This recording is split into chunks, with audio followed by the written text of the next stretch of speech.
Alright mga kapagsit, good morning sa lahat. Meron tayong Hyundai Ion ngayon. So nung nakaraan ay Hyundai Ion, coolant housing ang problema. Pero ngayon, meron din tayong tinowing Hyundai Ion, problema. Biglang namatayan sa daan. So pakita natin sa inyo.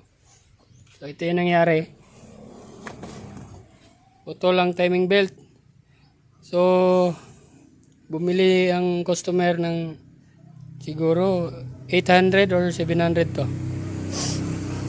Presyo ng nasa Shopee replacement. So crucial part po ito ng makina kasi pag hindi genuine hindi aabot ng 70 to 80. So yung genuine kayang umabot ng 100k kilometers yan. So ingat-ingat tayo sa pagbili ng mga timing belt. So nasa kasa ang original timing belt. So yan. Ang nangyari, bigla namatay. So ini-start ng customer, start hanggang sa ayan kiss-kiss yung sana okay pa to. Kiss-kiss yung dahil yung timing belt sa loob yung naputol, lukot-lukot na. Hanggang sa napiktuhan tong bracket ng crankshaft sensor. Yan o. So bibili tayo ng bagong crankshaft sensor. At ito yung crucial part. Kasi nung nakita namin, ayan o. Ito yung oil o. Yan, dinaanan ng oil yan. So pag winilding natin to,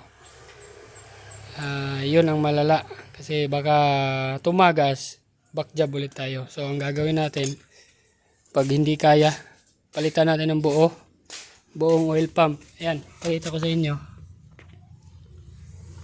Ayan, yan yung loob. Ayan o, kita o.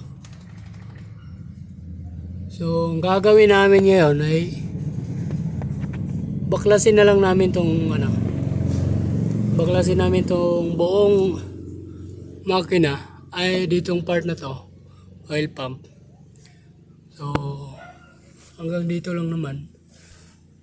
So, dahil putol yung timing belt, para maisa na yung trabaho namin at malaman din namin kung bingkong ba yung mga barbula niya. So, kabit muna namin yung timing belt. Tapos, gamitan namin ng wala yung pressure test namin. Gamitan namin ng pressure test lahat ng spark plug. Tagalay na ng uban, son. Kay pressure test mo din natin yung uban. So, lahat ng spark plug, pressure test namin. Kasi pag merong walang pressure o di ba kaya mababa ang pressure, pag kinakrang namin, ay siyempre, gagalawin namin yung head. At titingnan namin yun. Yan, problema din to. Putol pa yung ignition coil. So sa luma yan. Kasi yung 100 plus na to 105 yung odo nito. Pakita natin sa inyo. Yung odo. So yung odo nito ay 136. So 136 na pala to. So sa mga may Hyundai Ion dyan, para hindi kayo umabot sa problema na to, mag-maintenance kayo. Huwag nyong hintayin na maputulan kayo ng belt at madamay yung iba't ibang component. So ayun, damay ang crankshaft sensor, timing belt. So bumili pa ulit si sir ng mumurahin. Ayan o, made in Thailand, Falcon. So kung tinawagan niya tayo agad, kasi tumawag siya ng ibang mekaniko, baka daw sakali ma-okay yung sasakyan niya. Kaso, ang nangyari ay bumili siya ng timing belt. Pagkatapos ito, yun, nagsisi siya. Sabi niya, daw, pag na-okay daw to, bibili ulit ng original, genuine timing belt. So, doon tayo sa kasa bibili.